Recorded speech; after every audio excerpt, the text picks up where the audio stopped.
That we can shelter in here from the heat of the sun. I'd like to know which part of the room he's sitting in, because certainly my part of the room wasn't that cool. We'll battle on with the noise of the air conditioner today for as long as I think my voice can hold out, but it is pretty hot today, and I'll try and keep the lesson fairly short if we can.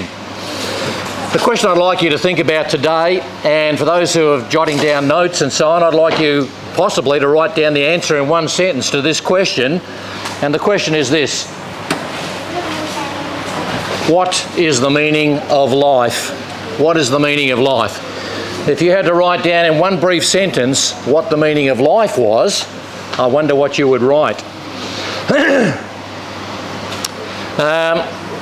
This question, of course, pertains to the significance of our lives. It's related to other questions like, why are we here? What's this life all about? What's the purpose of our existence? And of course, down through the centuries, there have been many people come along and give us different answers to this question of what is the meaning of life. People seek for the answer to this question because all of us, of course, don't want to live wasted lives. We want to live lives that have meaning and purpose. And so we ask the question, what is the meaning of life? Sadly, of course, though, many people go to the wrong place to answer this question. We've seen in recent lessons that the Bible is the Word of God. We can demonstrate that from fulfilled prophecies and other things. And so today, let's go to God's Word to find the answer to this question, what is the meaning of life? And especially this morning, I'd like us to concentrate on the book of Ecclesiastes. So if you've got a Bible marker, let's mark that and let's have a look at the book of Ecclesiastes, or at least part of it. Let's go to Ecclesiastes chapter 3 to begin with this morning. The first point I'd like to make this morning in this quest for finding out the meaning of life is that it is natural and proper to search for the meaning of life. We should all be doing that. It's a natural and it's a proper thing. The evolutionists, of course, will try and teach us that we're nothing more than highly evolved animals. We're no different, in a sense, to the animals. But the Bible shows us something completely different. We are unique compared to the rest of nature, compared to the rest of God's creation. And I'd like us to have a look here in Ecclesiastes 3 at verse 11. In Ecclesiastes 3 verse 11, we read about God that He has made everything appropriate in its time. He has also set eternity in their heart. Now the rest of that verse is talking about man or people, of course, but notice here, God has set eternity in our hearts. Now that means, of course, that we know intuitively, it's within us that we know that there's more to this life than just what we see around us, because God has set eternity in our hearts. God's made us like this, that we know that there's more to life than just what we see around us. Our thoughts, you see, are directed towards what comes next. Our thoughts are directed to eternity. And we're not satisfied with just what we see and just with the here and now. And so here's our first point, you see. It's quite natural and proper for us to search for the meaning of life because God has set eternity in our hearts. Let's go to Romans chapter 1. Sadly, although God has done this for each one of us, there are many who reject it. Let's go to Romans chapter 1 verse 18.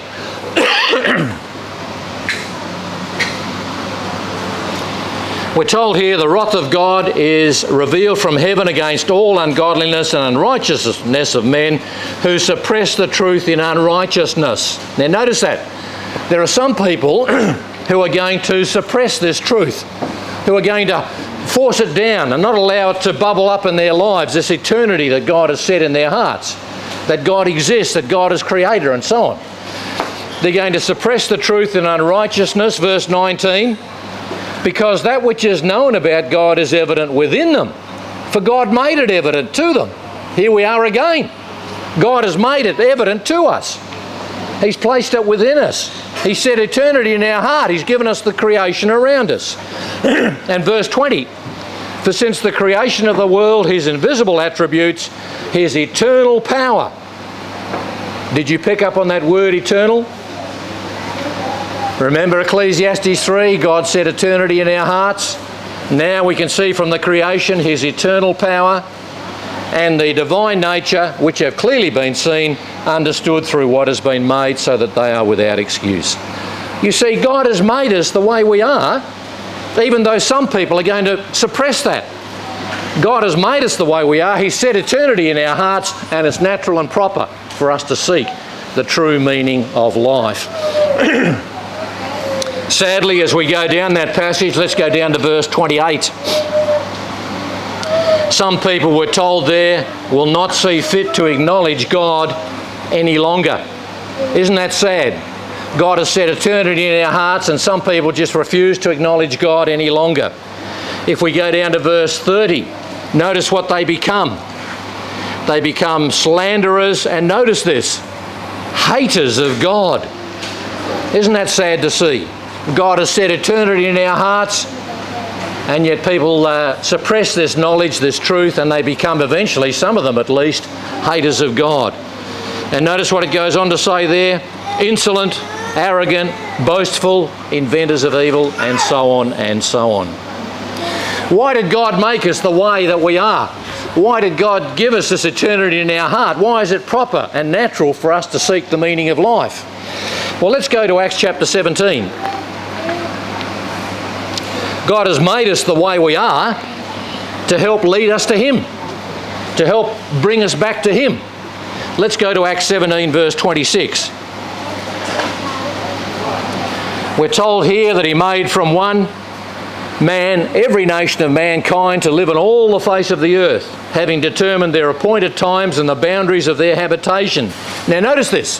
Why did God make man in this way? Verse 27, that they would seek God, if perhaps they might grope for Him and find Him, though He is not far from each one of us. Why did God make us the way that He did? Why did He set eternity in our hearts? Why did He show us His eternal nature from creation and so on? Notice here that they would seek God, that they would come after God. And so again, you see, it's only natural and proper for us to search for this meaning of life. God has set eternity in our hearts. There's got to be more to life than just living, growing up, perhaps having a family, and then dying. Got to be more to it than that. God has set eternity in our hearts. And so let's go to the second point for this morning. I'd like to concentrate on Solomon here, but our second point is that many search for the meaning of life in all the wrong places. People have this eternity in their hearts, but they go to the wrong places to find the answers. And so let's concentrate on King Solomon. Solomon sitting on his, I think it was an ivory throne with 6 magnificent steps up to, I forget the story now, First Chronicles might tell you a bit about that. Let's focus that a bit better.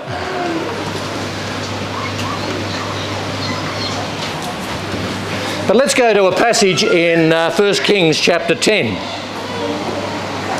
What you need to remember about Solomon is that he was a king over Israel when Israel was at its absolute height of prosperity.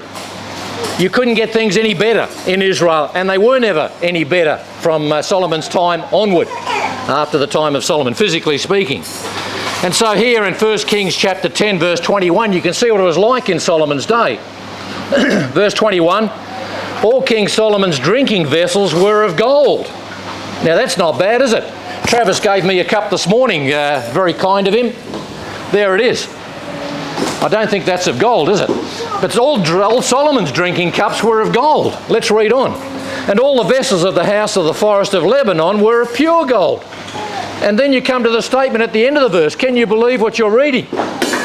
None was of silver, because it wasn't considered valuable in the days of Solomon. I mean, today if people get silver, they think they've done very well. But in Solomon's days, no, forget the silver. We're not interested in silver, just give us the gold. Things were so well off and so great in the times of Solomon. The reason I point that out to you is that it means that Solomon, you see, had all the possible resources that anyone could have to try and experiment with any kind of lifestyle that he wanted. He had it all, and he could try anything he wanted. And if you'll cast your eyes over to Ecclesiastes again, Ecclesiastes chapter 1, There is a long section here where we're not going to which we're not going to read, but I'd like you to scan your eyes down it from Ecclesiastes chapter 1 verse 16 down to about Ecclesiastes 2 verse 17, number of verses there. But in all of those verses we find Solomon trying different things to find the meaning of life. Things like earthly wisdom, pleasure, wine, possessions, entertainment, and so on and so on and so on. Trying all of these different things to find the meaning to life, to find fulfillment. And what did he find at the end of it all? Well, let's go down to Ecclesiastes chapter 1 verse 17. He says, I set my mind to know wisdom and to know madness and folly. I realise that this also is striving after wind. Striving after wind. Now that little phrase, striving after wind, occurs 9 times in the book of Ecclesiastes. And what does it mean? What does it mean to strive after wind? Well, if you went outside there, where there might be a bit of a gentle breeze out there, and you tried to chase the wind or catch the wind, I mean, no one's going to try that, are they? We know it's a complete waste of time. It's an exercise in futility. But can you see what Solomon's saying here in verse 17? These things that he was trying, you see, he realised that it was a striving after wind. It was a futile way to go to find the meaning of life. All of these things, earthly wisdom, pleasure, wine, concubines, possessions, entertainment, the whole lot, were not fulfilling and not giving him the meaning of life. Down in chapter 2, verses 15 to 17, we find the same kind of thing. He starts reasoning there that if he's wise, he's eventually going to die like the fool. And in time to come, who's going to remember him? And notice at the end of verse 17, everything is futility and striving after wind. If we go back to chapter 1, verse 14, he says, I've seen all the works which have been done under the sun, and behold, all is vanity and striving after wind. The very start of his book, if we go to Ecclesiastes 1, verses 1 and 2, the words of the preacher, the son of David, the king of Jerusalem, vanity of vanities, says the preacher, vanity of vanities, all is vanity. And so you see, people like Solomon, many people are searching for the meaning of life in the wrong places. We've got many people today who are trying to do exactly what Solomon did. Now, Solomon had it all. He had it all. He had the resources to try everything. People today don't have anywhere near the resources of Solomon, and yet they're still trying to find the meaning of life or satisfaction in these things, these other things. We hear people saying, if I had more money, I would feel fulfilled. Or if I had a better job, I'd be better off. Or if I had a bigger home, I'd be satisfied with life. Or if I reach a certain degree of fame and recognition in the community, I'll find the meaning of life for me. Well, like Solomon, you see, these people are looking for the meaning of life in the wrong places. In Ecclesiastes chapter 2, let's remember that Solomon tried everything. Ecclesiastes 2 verse 10, he says, all that my eyes desired, I did not refuse them. I did not withhold my heart from any pleasure. He had the resources, he tried it all, and the conclusion was, it was a waste of time. It was futility. It was like running outside and trying to catch the wind. You can't do it. It doesn't give you anything. It's not fulfilling. It's futility. And not only was Solomon looking in the wrong places, of course, but sadly today, many people are also looking in the wrong places for the answer to the meaning of life. And so let's go down to our third point for this morning.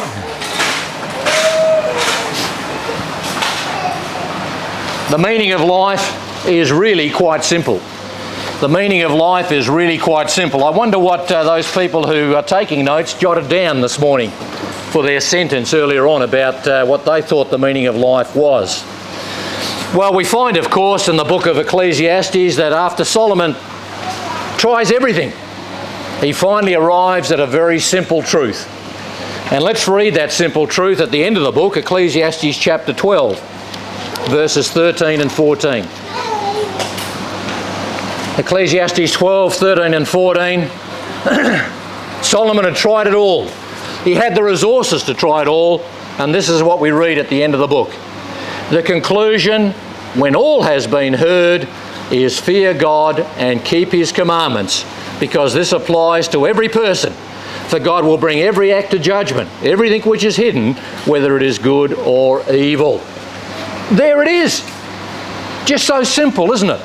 So simple, so concise. That's the reason why we're here. Solomon says, here's the end of it. After I've tried everything, you see, here's the end of the matter. This is the conclusion. Fear God and keep his commandments. I wonder how many of us this morning wrote down that as the meaning of life.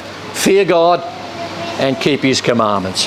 A very, very simple answer to the meaning of life. We've got to reverently obey our Creator.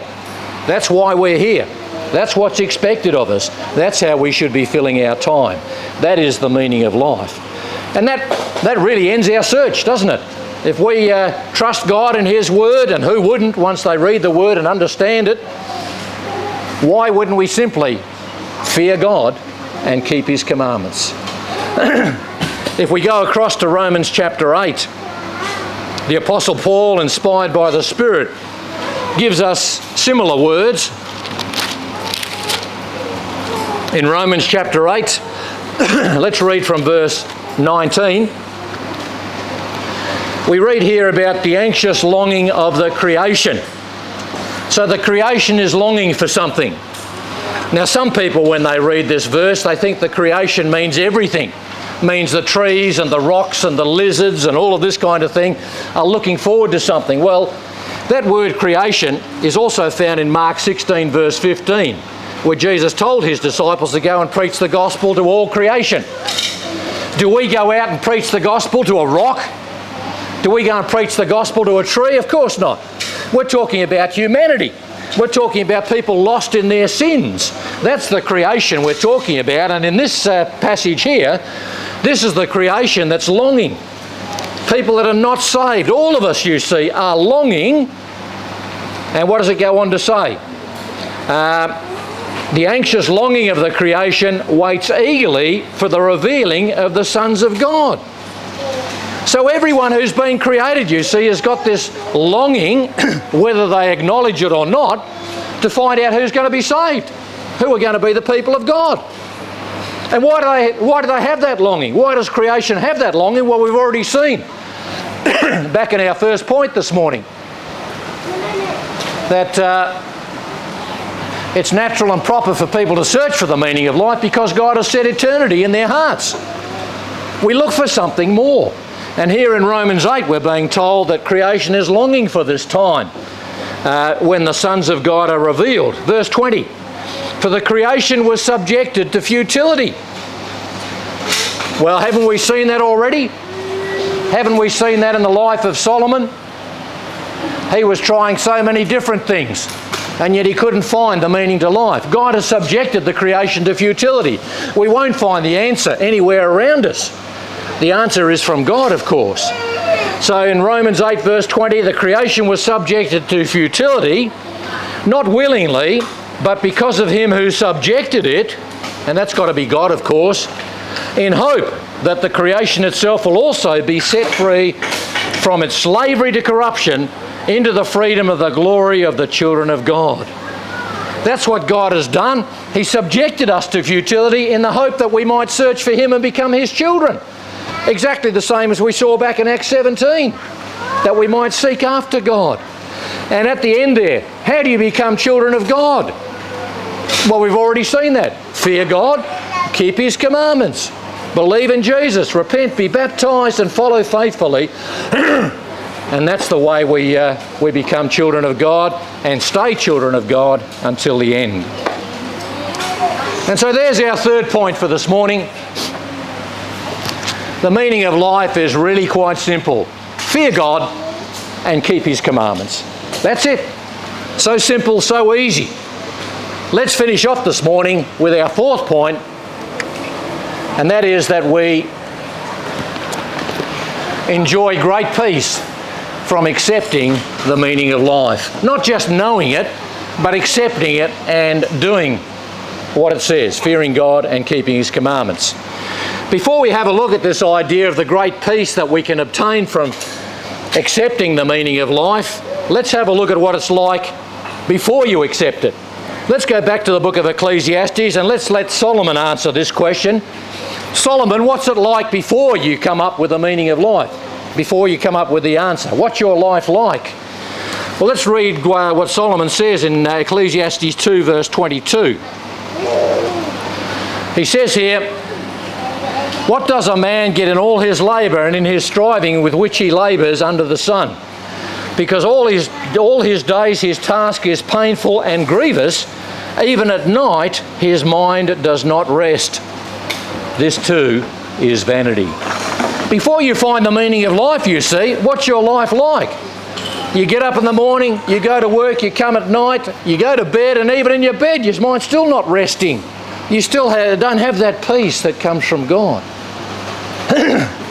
Let's have a look at what it's like after you find the meaning of life. Fear God and keep his commandments. Solomon not only wrote Ecclesiastes, but also wrote a lot of Proverbs. So let's turn to Proverbs chapter 3 and see what life's like after you find the meaning of life. In Proverbs chapter 3, Proverbs chapter 3 verse 1, we'll find here that once you know the meaning of life, once you accept the meaning of life, then you can rest easy. Let's see what Solomon says. Proverbs 3, 1 and 2, "My son, do not forget my teaching, but let your heart keep my commandments. For length of days and years of life and peace they will add to you." Can you see what the fourth point is all about? We can enjoy peace, in fact great peace, as we'll continue to see in a moment, from accepting the true meaning of life. Let's go down to verses 7 and 8 of Proverbs 3. "Do not be wise in your own eyes. Fear the Lord and turn away from evil. It will be healing to your body and refreshment to your bones." Now you could be the illest person physically, but if you find the meaning of life, the true meaning of life, then it's refreshment to your bones. Spiritually, your soul is picked up, you see. You know where you've come from. You know what you're supposed to be doing here. You know where you're going, and you're ready for it. And that's like having great peace and refreshment to your souls. Let's go down to verse 24 of Proverbs 3. "When you lie down, you will not be afraid. When you lie down, your sleep will be sweet." Isn't that lovely? Remember we saw back in Ecclesiastes 2 that the man who doesn't know the meaning of life, even at night his mind does not rest. But here we're told, by contrast, when you lie down, you'll not be afraid and your sleep will be sweet. I mean, who wouldn't want to share in these marvellous blessings that come with accepting the true meaning of life? When we know what is important in life, fearing God and keeping his commandments, then we're not going to lose sleep wondering about what we're missing in life, because we're not missing anything if we're fearing God and keeping his commandments. If we know why we're here, that God created us and set eternity in our hearts that we might seek after him and fear him and keep his commandments, then we're going to be focusing on his commandments and what we ought to be doing. We're not going to be spending our lives and distracting ourselves with those things which we all know, as good as they may be, some of them in themselves, are ultimately meaningless, futile, a vanity or striving after wind. You see, it's very true that we enjoy great peace from accepting this true meaning of life. Fear God and keep his commandments. When you lie down, you will not be afraid. When you lie down, your sleep will be sweet. And so that's the lesson for this morning. If I had to sum up the lesson, well, you know what it would be. The conclusion, when all has been heard, is fear God and keep his commandments, because this applies to every person. When we understand this, we can live life with true purpose, with true meaning, knowing that we haven't wasted our lives. We can help others find this true meaning as well. We know where we've come from. We know why we're here and what we should be doing. and we know where we're going and how to be prepared for the future. Fear God and keep His commandments. This morning, if you're listening to this lesson and are not yet a Christian, we'd urge you to fear God and keep His commandments by believing in Jesus, repenting of your sin and being baptised for forgiveness of sins. Acts 2 verse 38. If you're listening to this lesson this morning and you were a Christian but you've lapsed, well, come back before it's too late. It's never too late to come back and fear God and keep His commandments. One day it will be too late, but at the moment, now is the day of salvation. And if we're here and we have become Christians, the message, of course, is to keep going. Keep fearing God, keep His commandments, His New Testament commandments given us through Jesus and His chosen apostles and prophets. Fear God and keep those commandments today. The end of the matter, the conclusion, when all has been heard, what is the true meaning of life? Fear God and keep His commandments. Let's sing the last song.